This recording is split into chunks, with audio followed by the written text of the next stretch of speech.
Bokoto, Bokoto, Bokoto, to solo lana zwabino moi une demi-heure, Bokoto, Bokoto, Bokoto, na lakaki bino, na kosale la bino, live moko ya affaire, Mwanantsuka to Brinet. Affaire Mwanantsuka oyo e komi lokola li solo na monoko ya moto nyonso. Bo zelaki avinanga, analyse nanga, Google, comme d'habitude, na sale la bino, eloko moko ya kitoko, oyo eko fungola bino makambo ebele, oyo eko pesa bino moi, likanisi, comment vous pouvez réfléchir à cette histoire de Brunette ou Mwanantsuka. Alors, chers amis, chers compatriotes, je vous salue, je vous dis bonjour, bonsoir, ça dépend de l'heure où vous me suivez à cet instant. Et voilà pour commencer cette belle analyse, voilà, subie de beaucoup d'exemples, d'illustrations, d'humour. Et je vous salue, je salue d'abord le mien, na kopé sambote bongo et pas ya JR Molisho, Muninga ya Pichu Diansango, et Doyikwa, le procureur, et na kopé sambote bongo na Vienanga Yula Mwanda Sam Modogo, na kopé sambote na Oncle Blanchard Betou, na kopesa mbote depuis Calgary, na Richard Mayemba, na kopesa mbote depuis na kopesa mbote depuis Montréal, na Manassé Mwaka, na kopesa mbote depuis South Africa, na Igmatadi, na kopesa mbote na bongo na mama Christine Matondo, na kopesa bino nyonso ba eboswa kalibaku ya kolanda ngai mbote mingi, Blaise Ilondo, Blaise Mafutol, na kopesa bino ba mbote balobi bubu yuyu, Johnny Ayimpi, bambote bele côté Belgique, bambote bele na bino nyonso, mbote bele na bae oyo ba zwili baku ya ko landa ngai na ngongoyo. Bongo tuyende ko solola lisolo ya Mwanantsuka. Mwanantsuka lisolo oyo e batamaki esali lave. Lave wana esali ezali lokola lave volcanique. Donc moto evandaki na kati ya mombonda evandi ti explosé. Qu'est-ce qui s'est passé? Pourquoi Tokomi Lelo a aboyé? Les Cambonines et les cas qui entre Jibem Piana na Mwanantsuka. Qu'est-ce qui s'est passé réellement pour Lelo Mwanantsuka aya kosala live? Ben tension ni ne poussé Mwanantsuka aya kosala vidéo wana. Banani ba memi Mwanantsuka sala vidéo. Pe banani bazana sima ya Mwanantsuka. Vraiment cette vidéo est très complexe parce que kozala ba détail ba makambo belé na kati. Oyo bino na biso et sengelito ça la route ensemble. Je ne veux pas que vous restiez tout simplement des téléspectateurs bolandangai. S'il y a des questions, écrivez-moi la question. Si c'est pas moi qui va vous répondre, quelqu'un d'autre va donner la réponse parmi nous. Donc faisons route ensemble. Potolanda émission Oyo Yakitoko Yabino Oyo Bolingaka. Google parle toujours en connexion. L'histoire a commencé tango ami d'achature, moi aussi à Jubem Piana, maman bananaye, alongwe na kati ya libala, akeko bala, moko ya kulutu ya Jubem Piana, Didi Kinwane. Alors, ndago wana ezalaki lokola ndaku nyonso ba musicien. Pour vous expliquer des choses claires et nettes, na lingite boya ko tuna suba mituna au Google bon likambo tuna makambo susu mais nazo bandela bino commencement ya makambo ya musique. Mama Patricia una maka na pisi mbote mingi lonkoyi bongongo ba mbote mingi pa yozali ba musicien ba monaki ke entreprise eza na ba makoki ya mingi te de le départ ba salaki système ke prise en charge ya ba musicien, il faut ezala na patron, na boss. Ça dit le patron, que l'orchestre a reçu bino, soit à como vanta bino, na ndaku azweli bino, to na ndaku na ye moko. Ko banana luambo, Bokeleo Isenge, Madilu, Rochiro, Jibem Piana, Kofi, Weranson, Bosi Bosiana, et tout le coup ya ba musicien nyonso balanga nzembo ya Congo ba vandisaka ba musicien na ba danseuse na bandako na bango ya famille. Soki bokene na ma campagne epa ya mama na Kofi epa ya Kofi te Kofi avandaka na Montfleury. Mais na ma campagne côté ezali ma campagne petite ma campagne ezali ndaku ya mama na Kofi. Ezalaki na ba ndaku mibale. Ndaku moko ya famille, ndaku moko ya ba musicien. Bisika tata ya Kofi na mama ya Kofi, papa agwepa na mama ami babande ko vendre ezali ndaku ya mama na Kofi. Eza ndaku ya Kofi Olomide te. Faut pas confondre etikala nde na maboko ya Kofi. Après Kofi moko so azaki na ndaku ne pembeni wana oyo famille Moleka Nzolama apesaka ye tango ayembelaka mona na bango libinza Miriam Moleka atikaka biso. Alors système wana ba musicien ba bombaka ba danseur, ba danseuse, ba musicien na ba lopango na bango et komaki nango fréquent musicien nyonso asalela kango. Musicien mokote okoko musicien mokote. Robinho Mundibu abande ko sela ngote po azaki na ndako ya yemo te sikwa azotonga. Omoni déjà asali déjà siège social na kati ya ndako. Ba misie ba koma ko répéter kuna misusu ba bandi déjà kolala na chambre oyo esili. Donc bango nyonso bazana ba même pratique ba kolo basalaka bango pe baye ko sala ngolelo. Tango Amida Shatura bimi na ndako ya JB Mpiana. Et comme ndako parce que tango Amida Zalaki de 8h du matin ti 12h au kota na salon te o ya JB. Bario bazali wana bango nyonso bazali. Oyi kota na salon te o kokipe kota na couloir ya bana te. Koto ezaki ba musicien, koto ezaki bana. Tango mwasi ya Kofi Olomide abandai ko azalaki na libala. Sindi abandai ko vanda swati na masina to na ngiringiri batu bayebi to na bon marché bandako yo Kofi azwelaka ba musicien mususu bandako. Sadi soki alia ayekini Sindi akolongwa na pa ba Kofi bake ko tia yesika mususu atikala jamais ko vanda wana ali azali wana. Vous comprenez, il y avait quand même moi respect, moi makambo belé ezalaki wana malgré tout ezali ndenge ba travailler mais c'était comme ça. Mais tango Amida Shatura akei ba mission muto bakomola mba fufu na ndako jibe. Soit ba danseuse, soit ba musicien, soit boye, soit boye. Génération wana ya batutuka loji ba ye, ba évoluer, ba fandisi ma solo monde arabe et après monde arabe oyo musu yaki na sima wana oyo suki saki wana nde bisika bana nsuka ba yaki kokota ba kote ki pona nini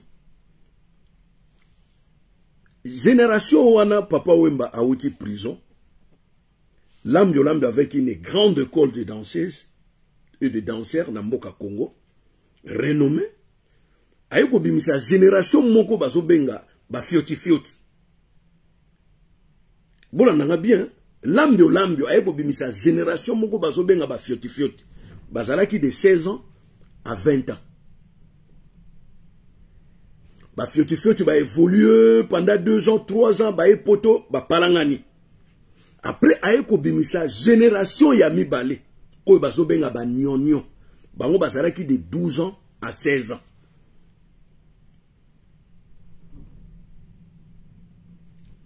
Borkese Nyon se commis na ba nyonyo, y compris BCBG et recruté ba danseuse yasika. Ba nyonyo ba koti na makambo ya danse. Alors parmi ba nyonyo ba kotaki ezaka mwana ntsukate nda sa mwana muke. Ba danseuse belé ba saiki bana mike 16 ans, 17 ans, rarement ba saiki 18 ans. Et business et bana iko tambula malamu. Et vous savez que la trou wana o Amida salaki na kati ya ndako parce que Amida bobo sana tetanga kei alongwe libala amemaki bana nyonso n'habite bayoka na ndenge na Didi Kinwani soit Didi Kinwani ne voulait pas des enfants pour y créer makambote nde sika Amida yeko zwa bana nyonso ayeko vantsa bango pa tante na ye na France. Donc JB n'a jamais vécu encore après départ ya Amida na bana. Donc ndako wana komaki na ngo ya JB na ba musicien. Et là on y est bandeko salamakuna. Il y avait que de fait. Balcol, kobela, banini, aro biloko wana nyonso. boyebi ke mobeko yali musicien olinga danseuse c'était mais patron akoki kolingane danseuse eza na ba groupe nyonso ya Congo sans exception au groupe moko boete au kokate ba posa ba biloko na bango te ko pousser que danser sur la salle comme moko ya mabe a des fois mobile akoki kokotela ye pour créer ba désordre te au sein du groupe chanteur akoki kolinga danseuse te sauf ye moko patron peut faire tout ce qu'il veut. Et JB Mpiana a fait un choix.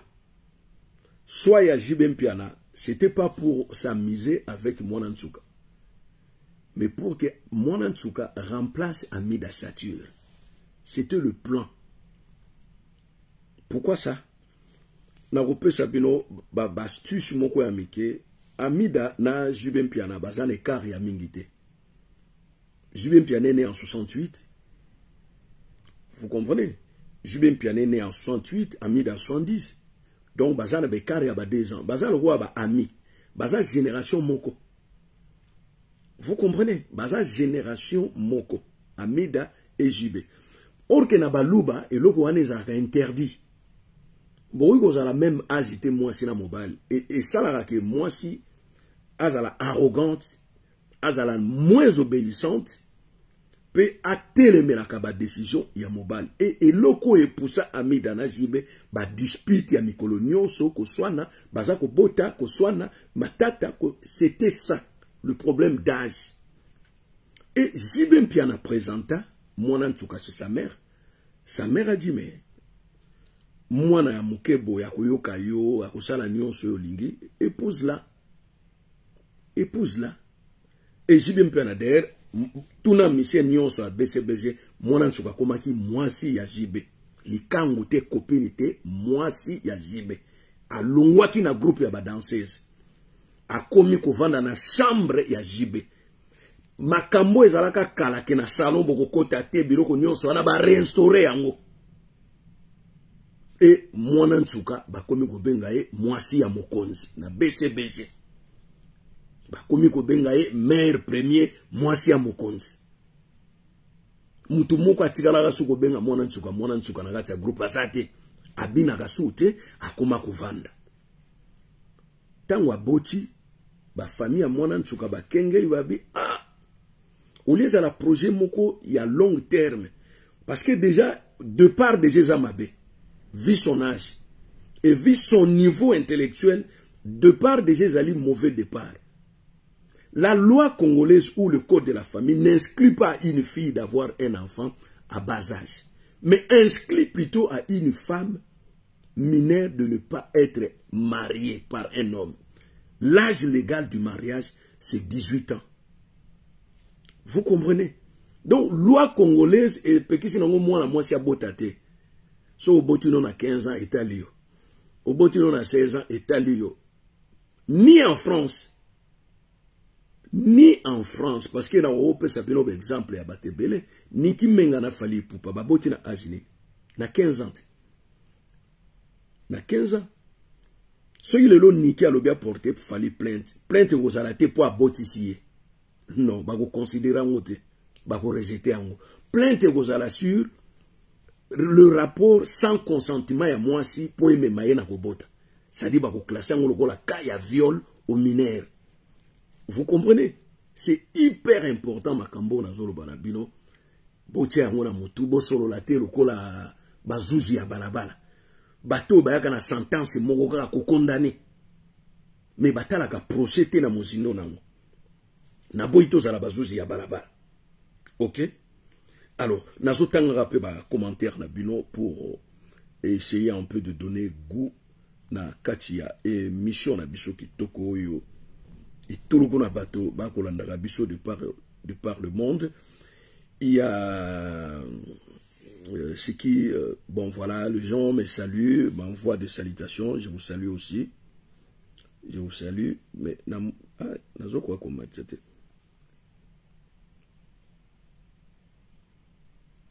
Bon, na matsamale malé mepo natala,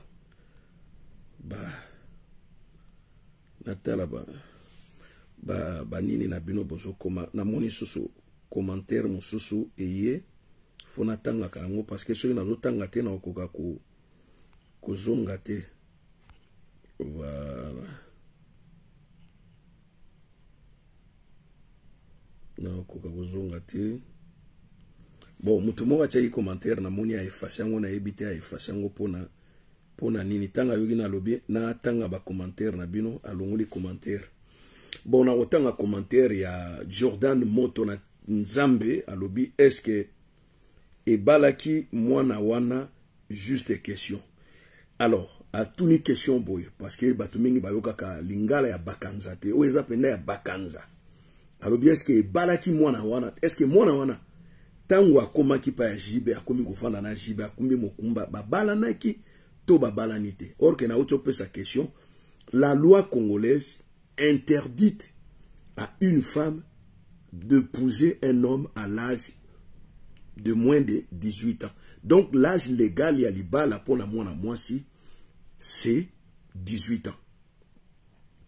Alors mwana nsuka akomi kovanda pa ya jibe mpiana, pas comme danseuse mais comme mwasi ya jibe mpiana. Alors maman Patricia lobi me google mais Niki abala ke ayeba fali attends Niki abala ki ayeba fali na 19 ans yo olobi abota na 16 ans. Na lobi te abota na 16 ans. Na lobi Niki abota na 15 ans. Na lobi 16 ans te. 16 ans obakise liembula moko. Na lobi Niki abota na 15 ans. C'est-à-dire azwaki zemi ya fali na 14 ans. Papi gen tolo bela vi ba mbote bele ba salam bisef.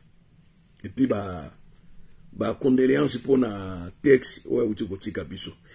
Alors Niki na fali ba boti na 15 ans. La loi française ne condamne pas une femme qui a mis au monde un enfant à l'âge mineur, c'est-à-dire 13, 14, 15. Loi française est condamnée moto à botité. Et condamnée ne moto yo a violé. C'est-à-dire, ceux qui ont bimina mwana mwasi, azane c'est na 16 ans, 17 ans, à koksina no 18 ans te. Ke bae ko kanga yo, balobi ke yo obimina mwana moke boye pona nini.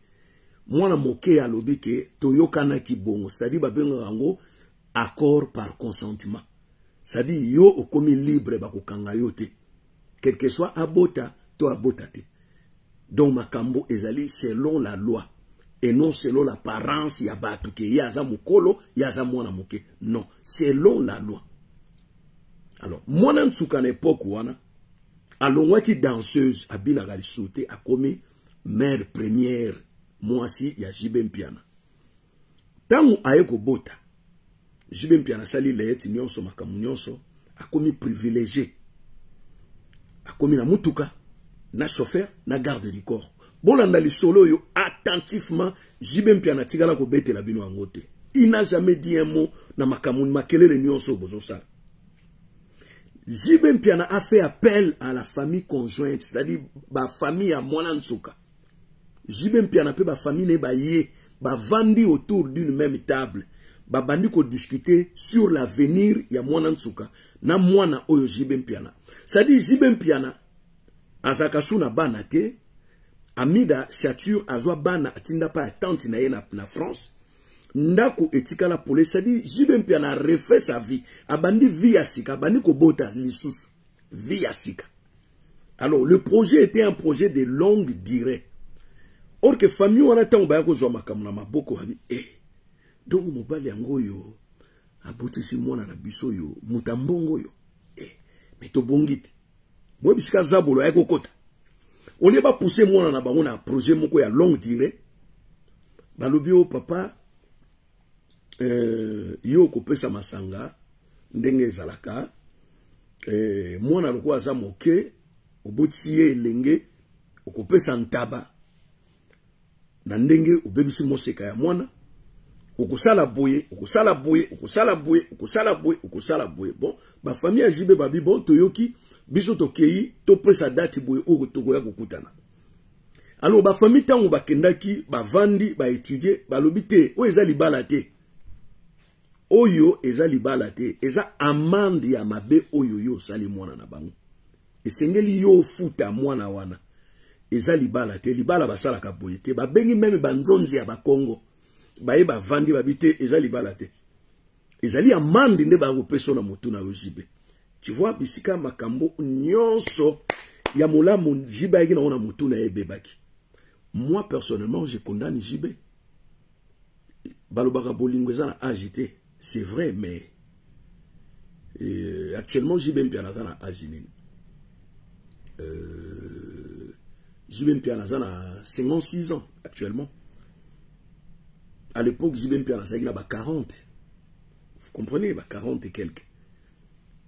Et Mwana Ntsuka azalaki na 15 ans. Azalaki na 15 ans. Et c'est facile pour nous faire le calcul. Pour tout yeba.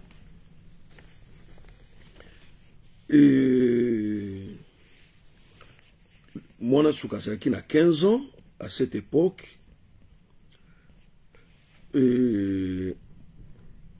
Lelo mwana ya Mwana Ntsuka a kokisi 9 ans. On fait le calcul, 5 plus 4, ça fait combien? Ça fait 14. Donc, Mwana Ntsuka lelo azana 24 ans. Pour nga la calcul na makasi mingi mathématicien au saganate. Donc lelo Mwana Ntsuka azana 24 ans son âge. Alors, baye ko négocier makambo wana, ba parents ya Mwana Ntsuka ba récupérer Mwana Ntsuka na maboko ya JB par honte kolobaki ndenge bino bokabi mwana azana no mokebwe. Mais pas baluba ezaki na ngu normal que JB mpiana na ba parents na ye bayokani ki azwa mwana wana a refaire vie na ye. C'était le plan de JB mpiana a banda vie ya sika na Mwana Ntsuka. Mwana ayebi lisumu te, ayebi mokili te, ayebi mabete. JB mpiana ye moka monisa ye mokili. Nzambe pe bolamu na ye. Et ko sala ke Mwana Ntsuka il faut azonga pa ba parents na ye. JB mpiana nde aya ko futa soka zana posa ko bala ye azela sima mais afuta nanu mabe oyo ye asali Mwana Ntsuka. Ba parents ya Mwana Ntsuka baye ko swa Mwana Ntsuka. Bazeli lettre ya ba famille ya JB oyo ba kotinda kuna na famille ya Mwana Ntsuka. Lettre e umelaki après ngonga moko. C'était l'oncle de JB mpiana nde akende ko déposer lettre ya date oyo ba famille ya JB mpiana bakoya. Ba famille bakei ba discuter. Bango balobi na nyonso wana esengeli bo futa ntaba. Bo somba ngulu ya mobimba. Bo pesa na famille $10,000 pe bo sombela fille oyo JB a BBC lopango. Bolanda histoire bien. Bon, basololi, bon, tokoya ko pesa bino réponse ya makamunions. Bakei batali si JB mpiana makamunions basololi, JB mpiana bon, je suis d'accord. Na lingi mwasi nanga, na futana no yo bongo, na ya ko senga siko loboko na ye. JB mpiana sombeli bango lopango, na ko pesa bino adresse ite, sauf que lopango wana, bana muto bateka lopango na faux buku ya lopango ya tata na bango. Ça dit, balobi ke o papa akenda bakote ya bangola kuna lelo tozolanda 20 ans. Or que papa wana akendaka atikaka ka photocopie ya lopango, amema buku original ya lopango akenda nango. Et bana bake ba sali makamunionso na niveau hôtel de ville baye ko bimisa buku ya lopango moko ya sika mais eza na ba kombo nyonso ya lopango pe na ba propriétaire. Baye ba présenter si balobi lopango evma ya bino abimo toza ba héritier ba témoin pe bazalaki ya bino toza ba héritier ya lopango na biso tongi toteka tokabula mbongo ndambo muto na mutabendana ezibe mpe na kamati ebele ya mbongo plus de $150,000 asombe lopango wana apesi na famille ya Mwana Ntsuka ateli bango biloko nyonso bambetu ba TV biloko tu babongisi na mire na portail Mwana Ntsuka bakomi kovanda. 2 ans plus tard, tata wana kenda Angola. Aye kozonga, aye kota ke lopango na ye, e komana ba propriété ya sika. Ameni likamu na justice. Babundi, suka nango, document officiel ya lopango e kobima. Bana Ntsuka basali nini, bakatani. JB mpiana ne pouvait rien faire. Mais azaki na projet moko, asomba lopango mosu to mabele, bango batonga. Et il commence à jouer sur la faiblesse ya JB mpiana. Que yo boti mwana biso avec mwana mukie mineur, yo il faut ça la boye, à chaque fois ba ko sala likamoko bo jiba bimisi mbongo oyo jibe azozela ke bakamata mwana na mwana na bébé ba ko tika epa jibe mpiana batikala ko ya ko tika lisute depuis ba récupéraka mwana nsuka batikala ko zongisa epa jibe te muni mobali alingaki mwasi mingi mwasi alingaki pe mobali mingi mais sikoyo écart wana ya distance ena vio jibe piana banaye kozala nango ya ba musicien na lopango kolia komela bakuiti pamba makambo ebele e ko sala ke jibe piana alembi dossier wana après côté ya jibe piana ba ko sala moi réunion moko boya famille babité ye mwana ntsuka ngope kutu avandaka na mwana ngote mwana na parfois tikalaka pa bandeko ya mwana ntsuka parfois pa ya koko na ye azana vie moko ya malonga te mais lokola baboya kopesa biso mwasi na mwana toke noko senga ne fiske mwana oksi inane ba famille mwana ntsuka non toko pesa bino mwana te il faut mela nanu mabele mais mwana koksi inane bo pesa biso mwana boboy ko pesa biso mwasi na mwana bo pesa ta mwana et wo sala ke mwana wana tanga koksi 4 ans et demi jibe mpiana abengi mwana nsuka projet za ndenge nini ono nga vraiment bon na yaki mwana mukie na yaki na vraiment na maturité te siko na bani kola mwa mukie na koksi 20 ans tout et tout na lingi vraiment.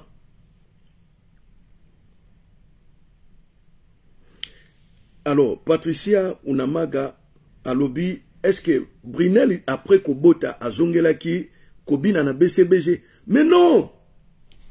Oh, ozokate magamna zoloba. Tangwa boti kaka, a komi mère première, a komi mwasi ya mokonzi. Makambo Kobina esili alongwe na BCBG, etant que danseuse, a komi kololo pango, a komi na chauffeur kutu, na garde du corps, ndenge amida zalaka akomi na ngwende. Alors eye ko sala ke jibe mpiana bengi Brunel ba kutani ba sololi Brunel ayebisi alobino mukulu nenga boye nga nazolinga pena ko peso mwana te abino nga mwana poso mère zalaki amida nanga kuna ko peso mwana mais ndaku nweza ka ba musicien ba danseuse nango pe mwana te mwana nga siko ovanda pana abino mère nanga za na grande sœur basali ba obokola ye bien abibo nga na peso condition moko so lingi na peso mwana bimisi nga passeport tindanga na poto na ndofa na poto to soki olingi mwana na yo ponga na mama na ye bimisa 2 passport moko ya mwana moko ya nga otindi biso na poto toke na biso. Comme ça, yo tikali ko sala vie na yo. Si ko jibe mpenabi donne-moi le temps, je vais y réfléchir. Jibe mpenabi misi passeport moko. Yaye mama. Abino na boy ko bimisa 2 passport. Na ni mwano yo akola quand même. Talaka bano muso wana bakenda kenda. Nazwa ta tin ova na mwana ngana mona ka mwana ngai. Vraiment pardon tigela nga mwana.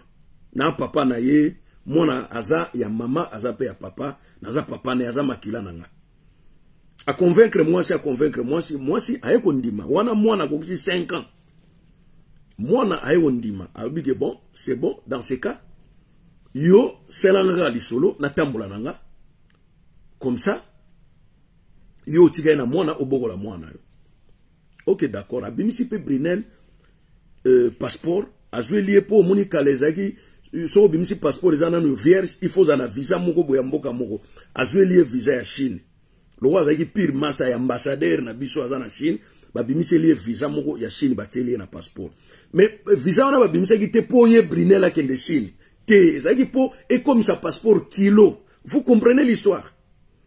Pourtant ba yo sa siko masolo ya Schengen et pesa bien mais Brunel na mutu makasi na ye akanyi mo ba mbongo na mike mika sa nini ake Chine na ndenge na ye sans consentement ya mobali. Or que bozana on a ba discussion na mobali na makambo ya venir entre moi na yo mama makambo ebele. Et puis à chaque fois Brunel akuta na na jibe mpiana au moins moi pas enveloppe $5,000. Pas enveloppe $5,000. Et parfois kutu aula la suna jibe mpiana. Bolingo wana pe ya bomwana wana esilagi na ngoyete.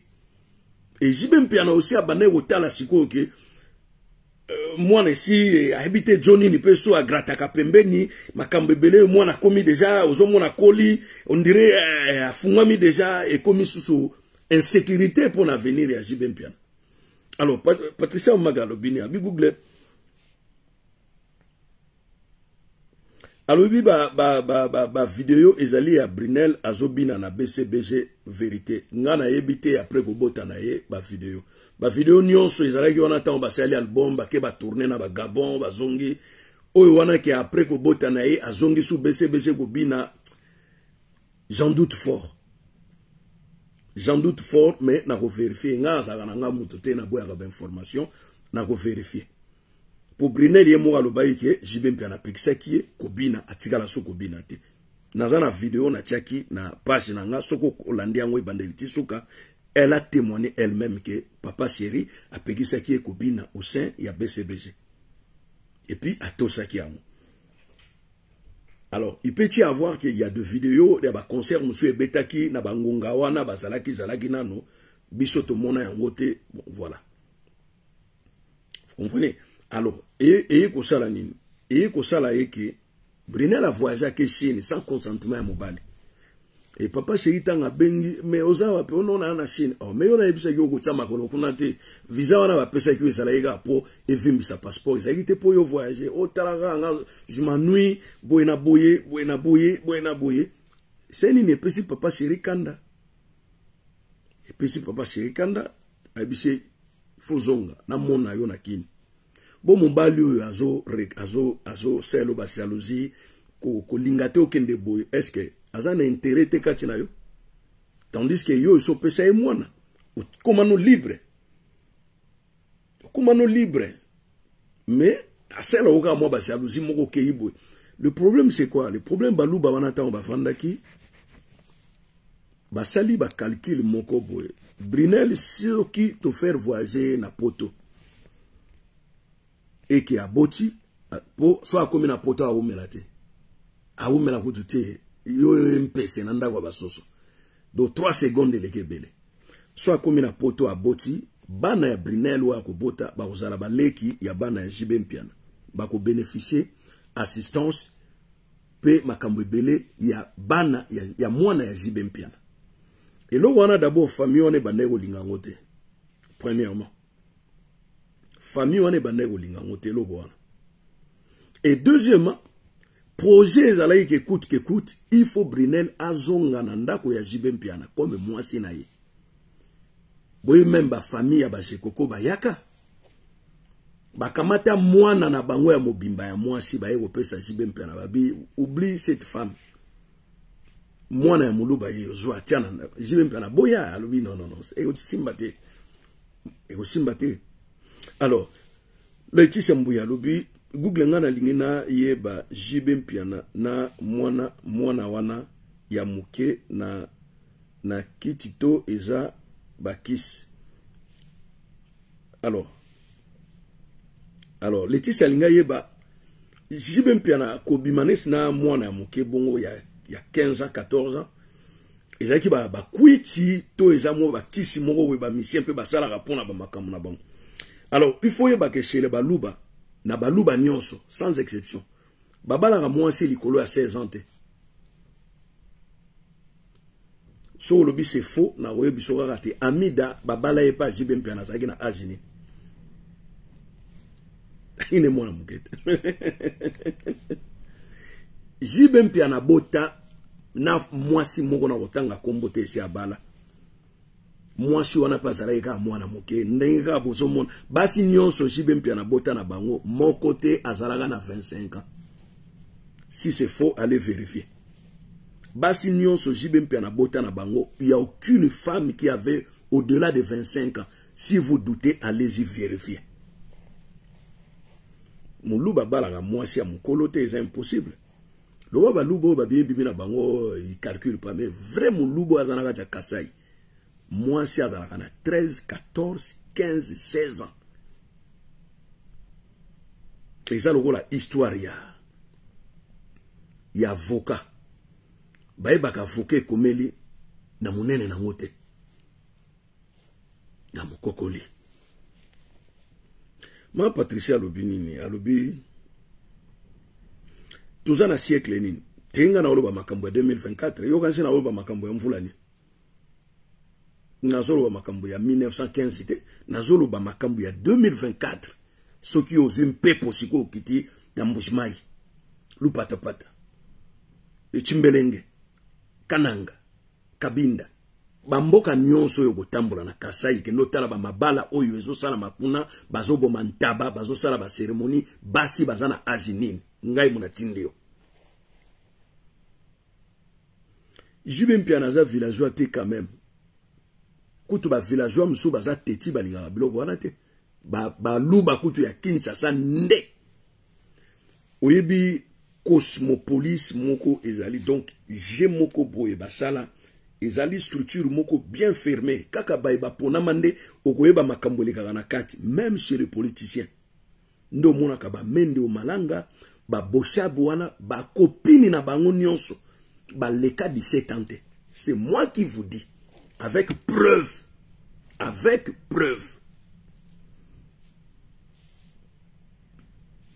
basi na bango ba leka 17 ans.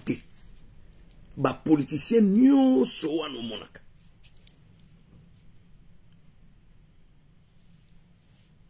Le problème c'est quoi? Nazo yela bino mbango na yamba pelo yo. Asinga yebino mo bolimbisi. Alors, Congo Lotan, Kobe, Alubinini, Abi Google, oui, Nabino, Baluba, il faut Kobala Mwasi, moins de 16 ans. Mais JB Abala, Mwanansuka, T. Ah, nakansi, Ndeko Congo Lotan, à côté, na moins retard. Na bandaki li solo na expliqué, debi ya makambo, ya aventure nenge bandaki, si na nenge tokomike, ba famille ya mwana nsuka nde ba yaki kolongola mwana nsuka epai ya Jibe. Alors bango ba dédommager na no Jibe na acte salaki ya kozwa mwana na bango mwana muke kobotisa ye. Parce que Jibe Mpiana lingai ke ba kene na libala ba pesa bango liste ya biloko ya libala po bango ba ya kobala mwasi. C'est-à-dire c'était le projet de Jibe. Vous comprenez? Donc projet esuka na nzela. Et comment le la piste d'investissement? Celui bazana moi ba problème na bango financier, moi en tout cas, kende pas Jibe, ba kende a une enveloppe. Donc le famille commence à utiliser maintenant moi en tout cas pour na ba posa na bango. Et Jibe Mpiana commence à comprendre que les bas les a sautés. Donc ngai ne na bimi victime, ya mabe oyo na salaki. Il fallait pas na botanaye. Jibe Mpiana atikala ozana basi ebele abota na bangote abota na bangote ndeko nanga Jibe Mpiana so alobi abota na yo sega lingi yo papa chéri hayi ndoko bota na yo toza kitoko ndenge nini Jibe Mpiana bota na mwasi te soki aboti na yo yebaka ke alingi yo.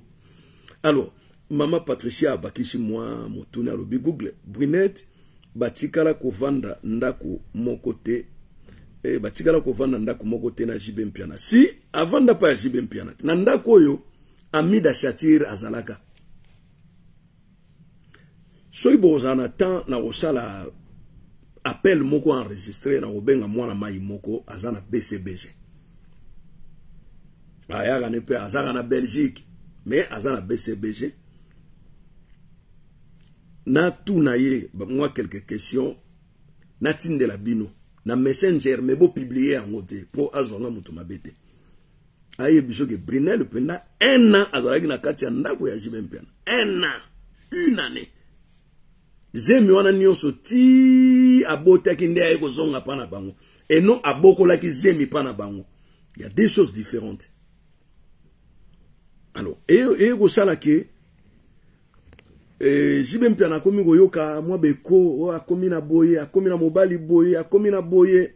Tu vois ba relation nyonso wana o ezaki na ba projet ya Jibe Mpiana ekomo sala nini ekomo kweya na mai. Si Sandra pa vanda na Jibe ndako moko Sandra vanda pe Brunel pe zemi wana ebokola mana na ndako ya Jibe Mpiana. D'ailleurs na mutu moko ayebisinga azotindela nga numero ya Brunette moto moko azotindelanga numéro ya Brinet et kozala malamu to tuna ye mwa ba mituna en katimini en secret po to kota na makambo na bango te directement parce que mission tozo ça les ali indirectement. Alors sikoyo on se pose la question ndenge nini yango ekokoma ke Brinet aye kosalela JB Mpiana vidéo. Est-ce que vidéo les ali po JB Mpiana après avoir compris que Liba les alités na ba famille ya Brinet, to après avoir compris que Brinet a comment na moi mobali na yepe. Nde JB Mpiana aye ko boya makamu nyonso bayoka na Brinet ya kotinda ye na poto ya ko salela e boye na bambongo ba ndeko pesa ye wana soka ke azwi mbongo JB Mpiana ye ko kata nyonso e koma ki ndenge nini na niveau wana. Alors il faut boye basikoyo ke makambo yo oyo bomoni Brinet abimi na Facebook na YouTube ayeko loba. Elle a reçu une enveloppe. Enveloppe moko azwaki ya cela un mois passé. Enveloppe wana oyo azwaki eutaki pa ya musicien moko boya munene na kotanga kombo te. Musicien wana atindaki moto na ye aya koyebisa Brinet ke Brinet biso za na bezo la musali solo wana ya kala wana ya papa chéri to sunga yo li solo wana ifo la muka parce que tala nga nengo za wana o bénéfice pe logo te parce que ravana na ye mwana bakanga ye kuna yo bakoma kutu ko boya yo ke notala mwana la musali solo e ko sala yo bien mwana mai akota kumba. Batouana bakeko convaincre ye mena mutu a Brinet et Salagité Brinet vivait déjà avec son copain, son nouveau copain. Tout a commencé dans le mois de septembre.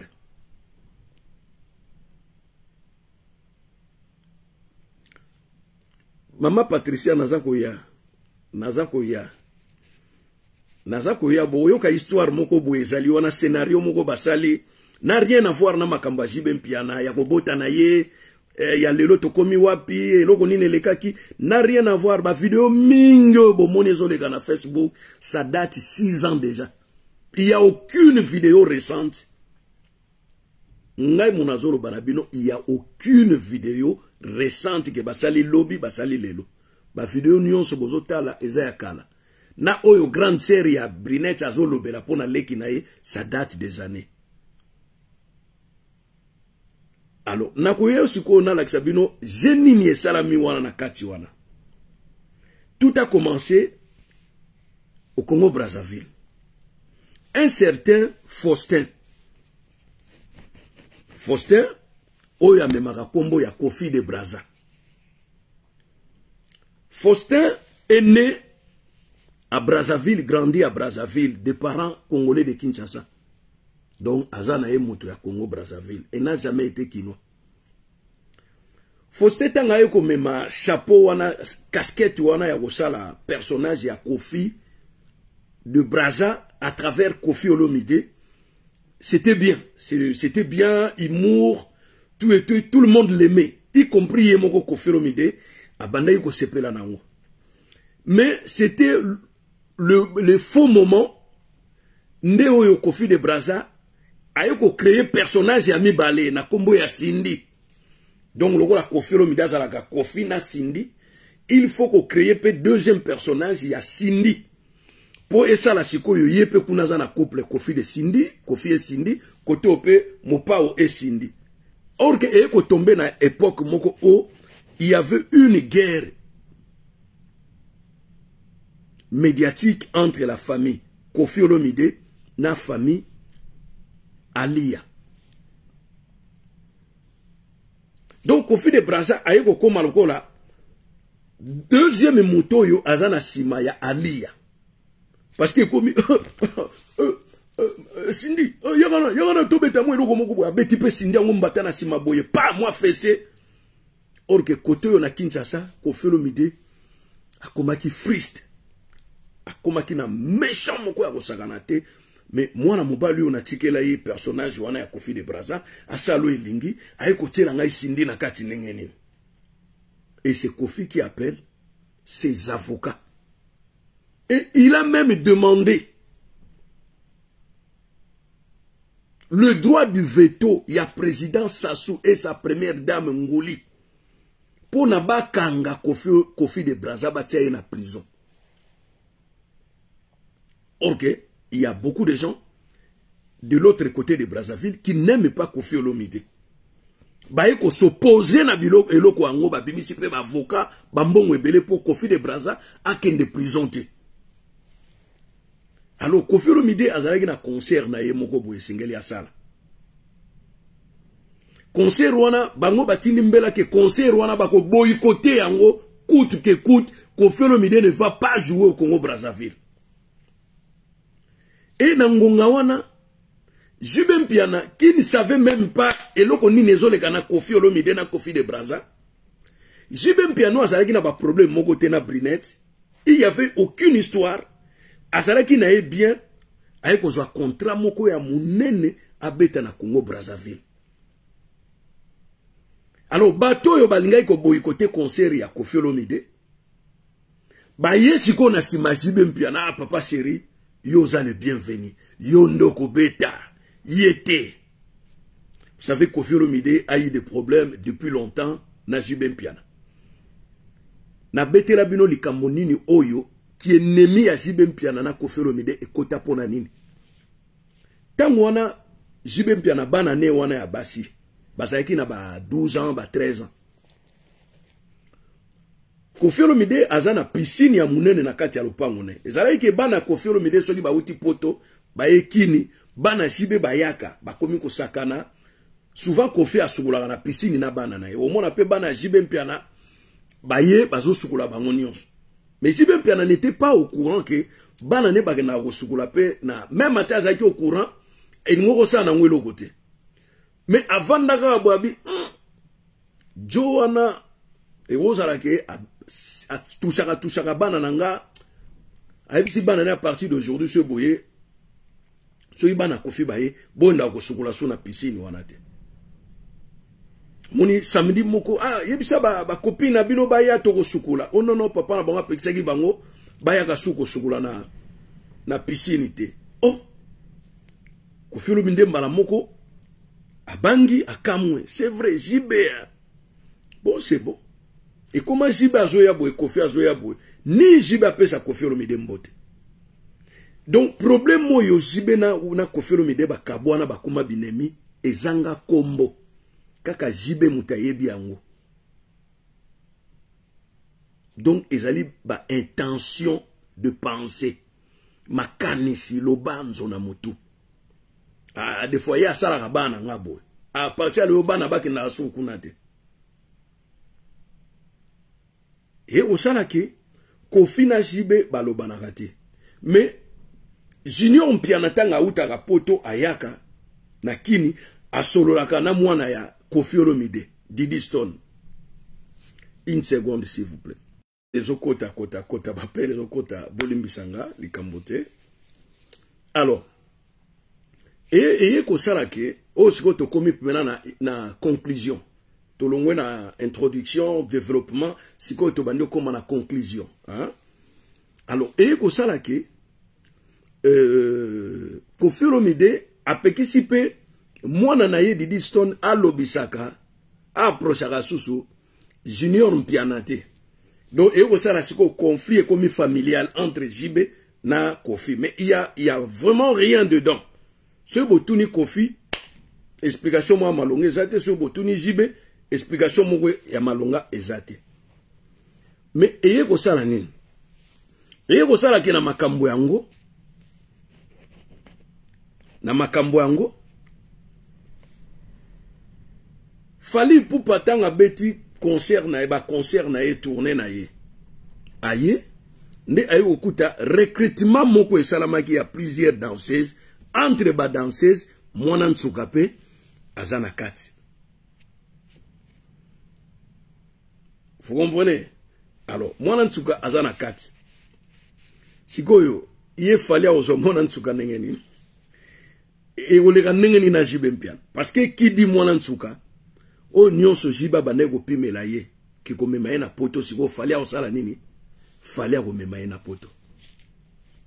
Donc ils ont créé une deuxième guerre entre Fally Ipupa et Jibempiana. Or qu'il y a déjà une guerre entre Jibempiana na Koffi Olomide. Mais à ma grande surprise, émission bauti ko mona ya mwana nsuka batu babimisi ye aloba babiloko wana eza équipe technique ya Fally Ipupa à la tête Kisinzora.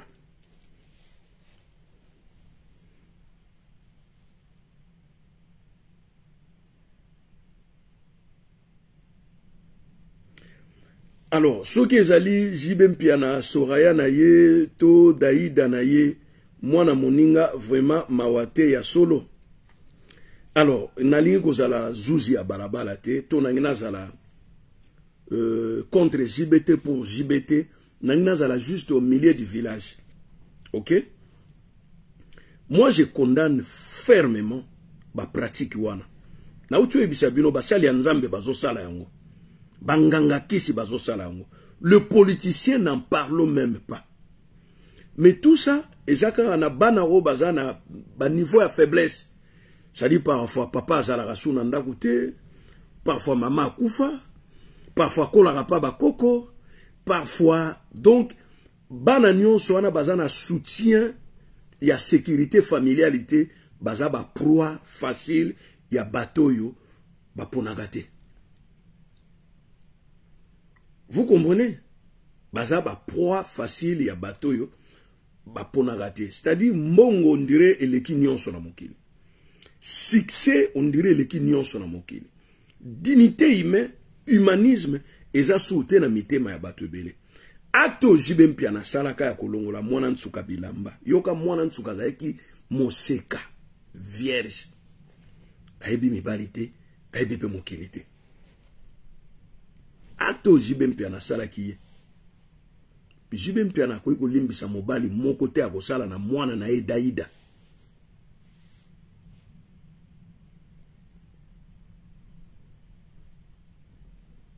Jibempiana akolimbisa mobali moko te akosala na mwana na ye Daïda makambo oyo asalaki na Brinette. Mbote no mama Christine Matondo.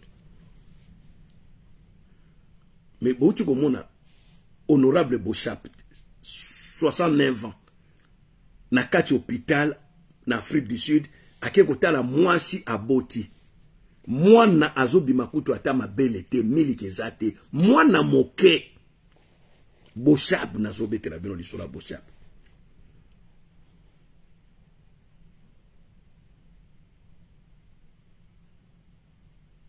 Soki ye moko mokonzi ya mboka mboka nyonso a voyageaka soki ba congolais ba yeko yamba ye na aéroport ye atalaka ba garçon te akopesa ça va so akuteni kana mwana mwasi moko boye makile betiye akopesa ye pena bisou ça va est-ce que demain tu peux venir me voir?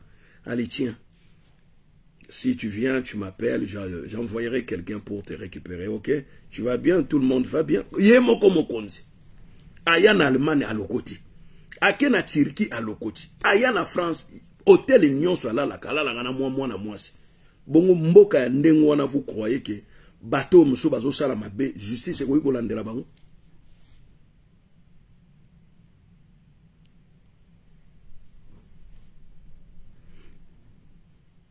Non, Jibempiana na wana Koffi Olomide ba wela mwasi te. Danseuse wana azalaka pa ya Jibe, azalaka pa ya Koffi, akenda pa Adolphe, soki pa ya nani. C'est normal, président nyonso ba orchestre ba bimangana ba danseuse na bango. Manda Chante bimangana ba danseuse, Adolphe Dominguez, Jibe, Weranson, Koffi Olomide bango nyonso. Eza rituel ya ba musicien na biso. OK? Alors, Lelo, on se pose la question parce qu'il y a une conclusion. Est-ce qu'à Ferro, il y a procureur de la République pour bazongi ça? Ma solo na temps, balan de la Jibempiana, ba comparaître na justice. Vidéo déjà sali plus ou moins 11 jours.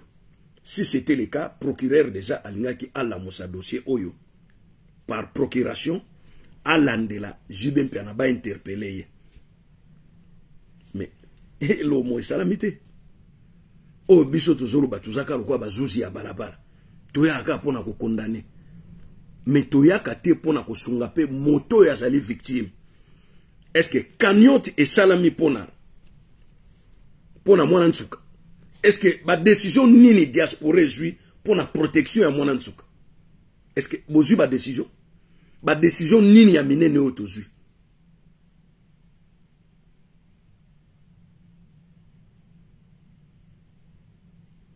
Alors, bah, Claude François, peut banego bimakana ba jeune fille, il y a 14 ans, 13 ans, suivez l'histoire, il y a Claude François, Clo-Clo. Et pourquoi comme on a Vanessa Paradis, quand il chantait Joe le taxi, elle avait quel âge? 14 ans. Après, il y a Johnny Depp. Même la Mindele Bablo, d'ailleurs, en France, il y a un phénomène, les enfants de Dieu. Les enfants de Dieu, ils ont 13 ans, 15 ans.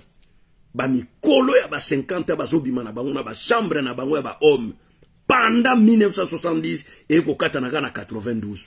Les enfants de Dieu, les enfants de cœur. Phénomène moko pédophilie organisé, structuré par un couple français. Est-ce que vous voyez bien monter?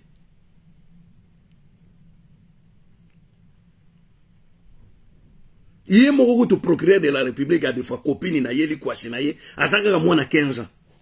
Si vous avez okata makambo ya JB Mpiana nengene. Bango nyonso wana basomba ba plantation na Congo central na Bandundu. Côté ya Goma wana. Basomba somba batonga tonga bandako bozomona bandaka kitoko sont des politiciens na ba hommes d'affaires. Awa na poto, awa nazana ba voisin ya bato mwendo na mona ka mibali te. Na mona ka basi na bana.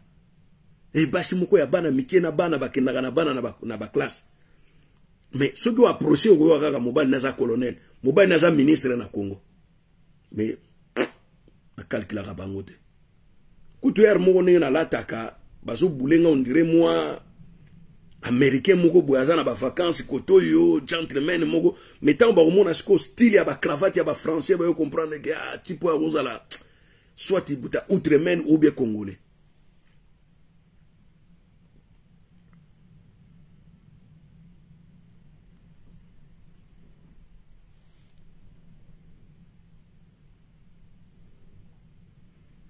Alors, maman Patricia a lobby qui est histoire ya Koffi Olomide na danseuse na Kenya, oyo a beta ki sabona o musu na France, a simba ki miteke na sima taya, et suka wapi.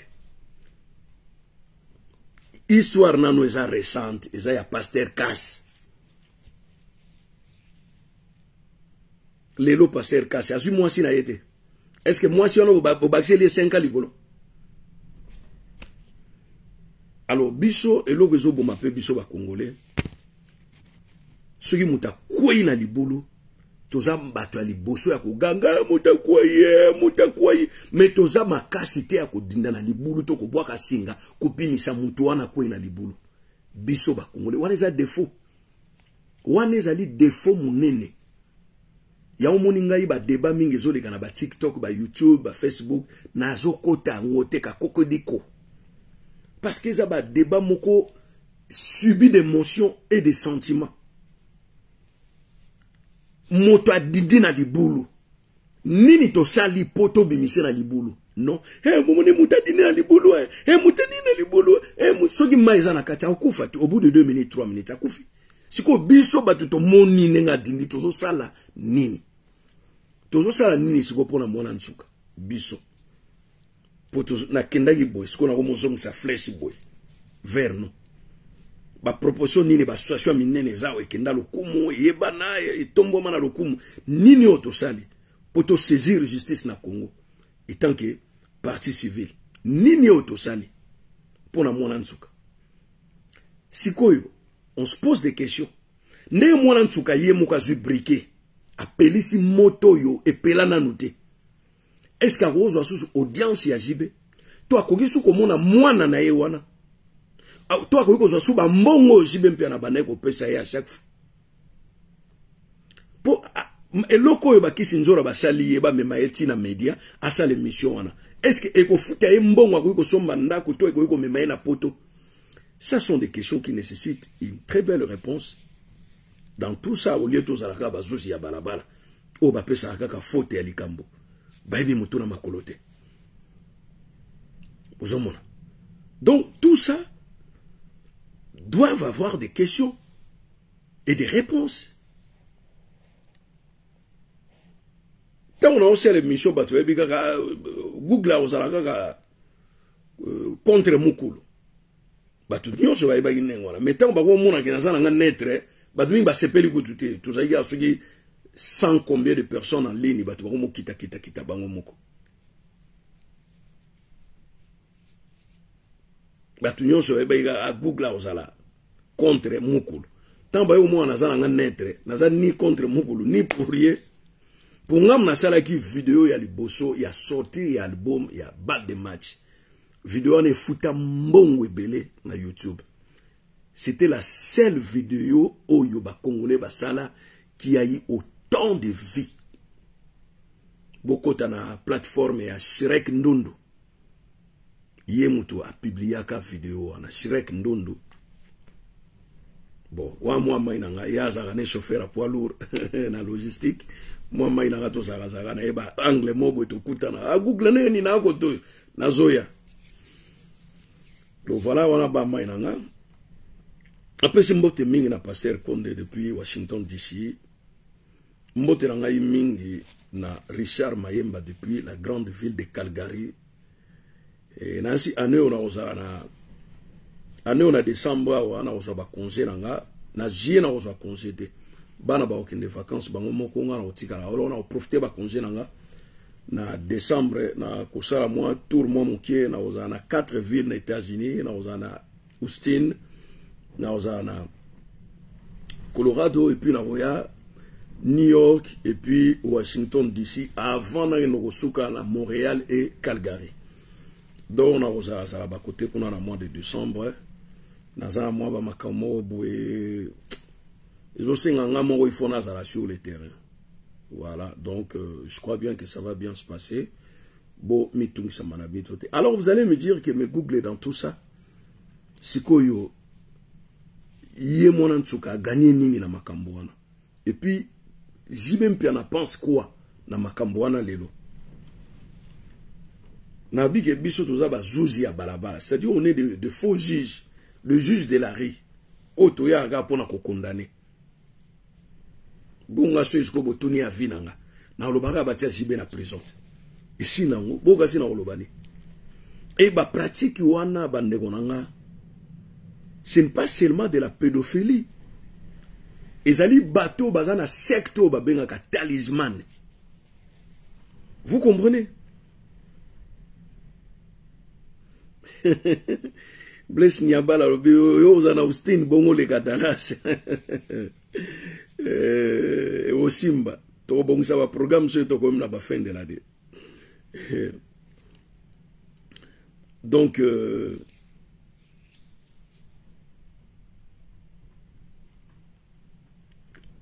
Neti Aurélie a lobby 100% mensonge muluba côté linde qu'on a JB Mpiana. Oh non.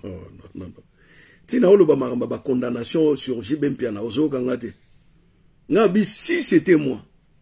Et j'arrête JB Mpiana dans l'immédiat. Côté na cellule d'une prison.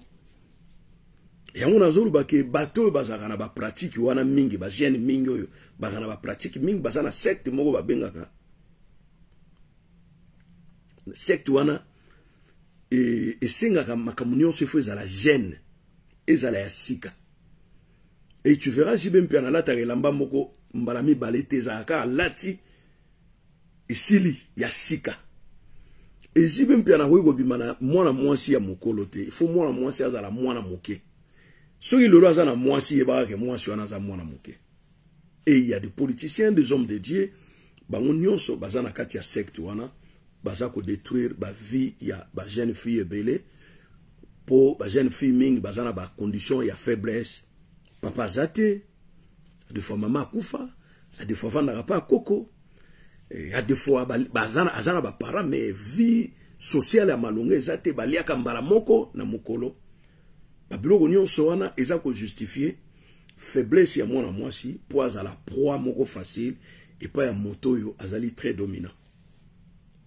Chers amis, chers camarades, moboti mogote oyo azali moboti ya solo akoyiko kamata mwana na ye ya mwasi azana no mwana moke apesa na maboko ya moto po akende ko bina bina atagute ko futa ye $50 par mois moboti mokote ata moboti ya pasi akoyiko permettre te.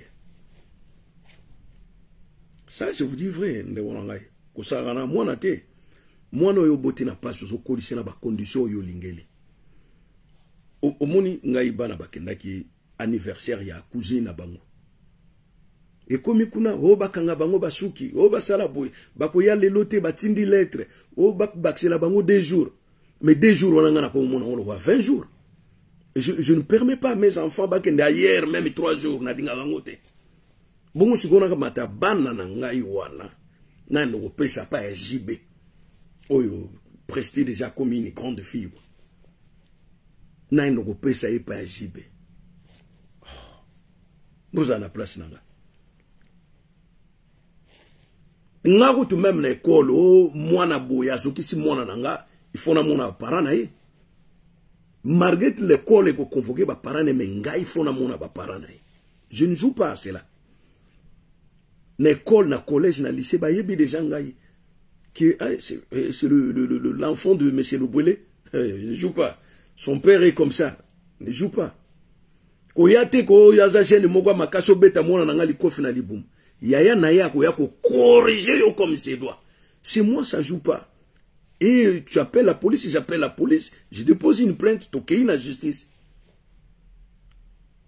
Bana nga bazanga ba camarades. Bazanga ba camarades, les camarades sont des collègues de l'école.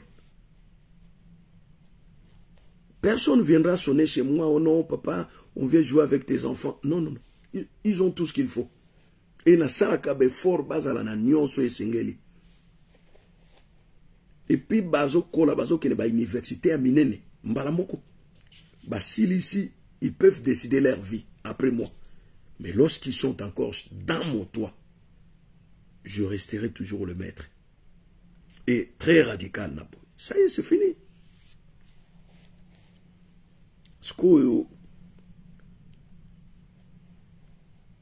biro wa nengwana oyebi mwana mwasi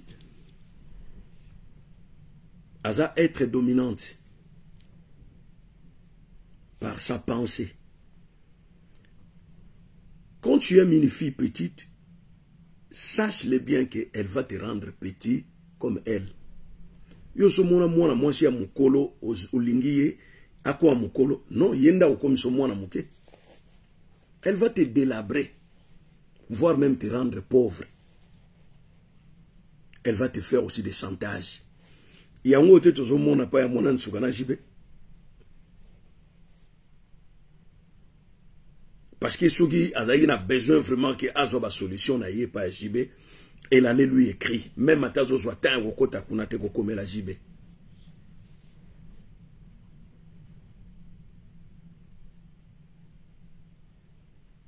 Nga master bosana. Bosana ndeko.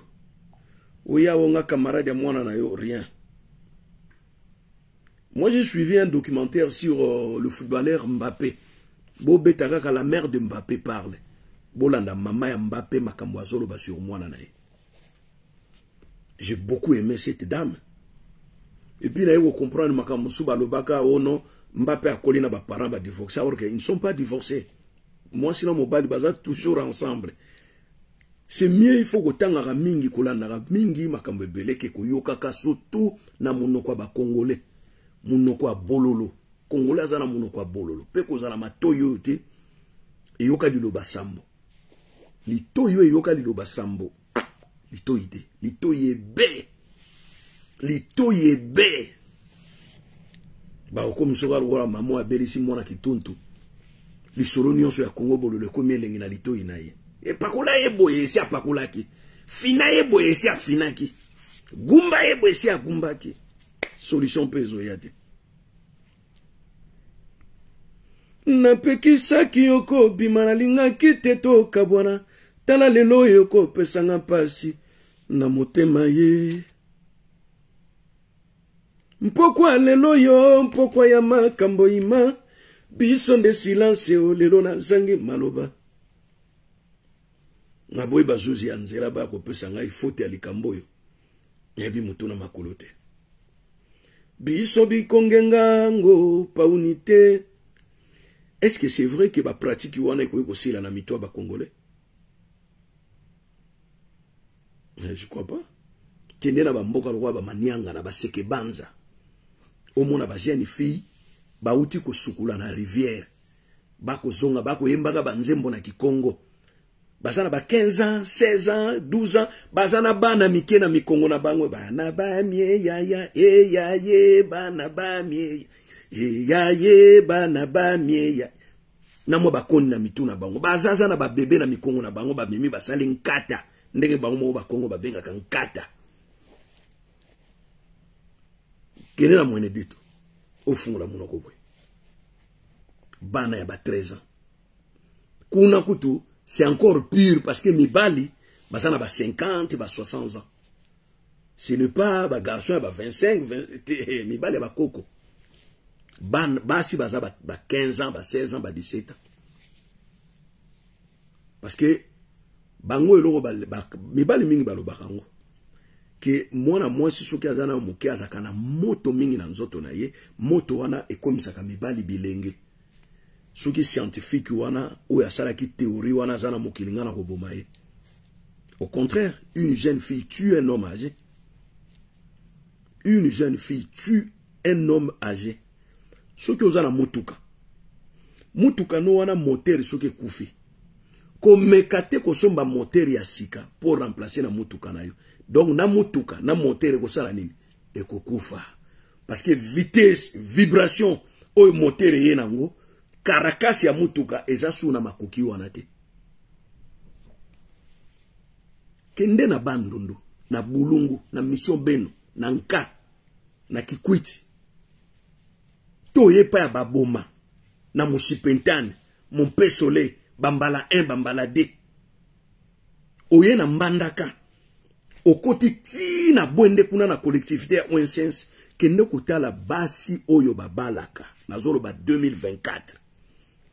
Que nous rotala ma bala ou ezo bala ma basi basaka na ba 13 ans 14 ans 13 ans 14 ans 13 ans 14 parce que l'émotion na bino wana ou bozotel la likambo ya Brinet on dirait ça limité sur Brinet mais ba oyo bazo subir encore ba viol wana bazana intérieur à Congo bokolo bela bangote ba mama na biso yo na ba koko na biso baza violer na est kuna bokolo bela bangote boko bima bazuzite ba avocate kaka ya Brinet hadefo mobali ya kokicha motema abengi mwasi babongisi avenir a Brinet zongi na nzela bongo ba oyo bazo subir ba viol ya mibali oyo bayebi bakombo na bango te.